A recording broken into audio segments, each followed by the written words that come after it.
안녕하세요, 피커TV입니다. 일본의 자존심이라고 하는 핵심 산업들이 줄줄이 하락하고 있습니다. 반면 한국산은 없어서 못 파는 품절 상태라고 하는데요. 어떠한 내용인지 알아보았습니다.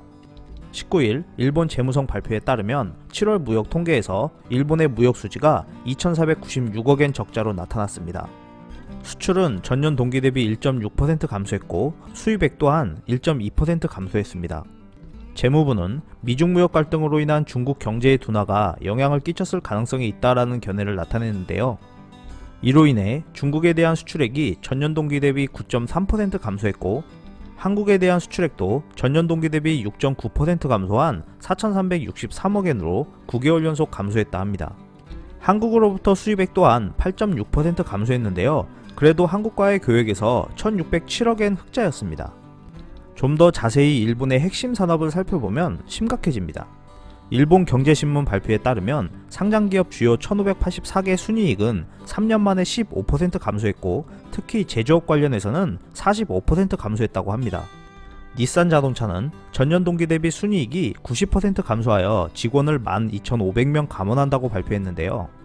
미쓰비시 또한 순이익이 70% 감소했고 마츠다는 80% 감소, 혼다는 30% 감소, 스즈키는 50% 감소 등 도요타와 스바루를 제외한 5개사 이익이 폭락하여 어려운 상태라고 합니다.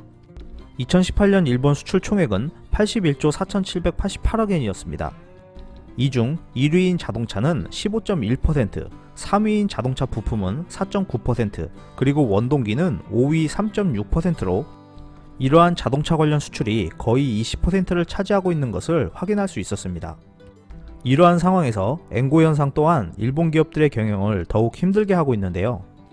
이로 인해 9월 이후 수주 예약 취소가 많아졌을 뿐만 아니라 일본 기업들은 올해 후반에 경영이 상당히 어려워질 것을 각오하고 있다 합니다.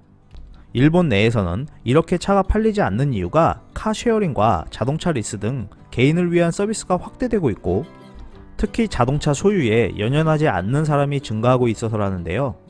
반면 한국차는 없어서 못 팔 정도로 품절 현상이 발생하며 영업이익 또한 대폭 상승했다고 합니다.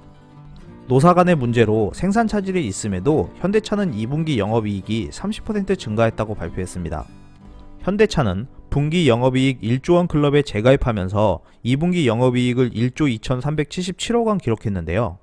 잘 팔리지 않는 차는 과감히 정리하고 선택과 집중을 통해 수익성이 높은 SUV에 집중한 결과 전체 판매가 줄었음에도 영업이익은 30.2%나 끌어올렸다 합니다.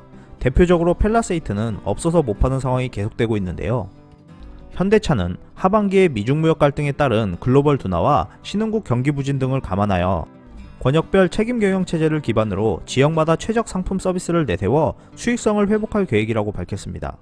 그간 일본은 탄탄한 내수 시장을 바탕으로 안정적인 성장을 해왔고 한국은 척박한 해외 시장을 바탕으로 힘들게 성장해왔기 때문에 글로벌 위기 상황에서 경영 성과 차이가 나고 있는 듯합니다. 이상 피커TV였습니다. 감사합니다.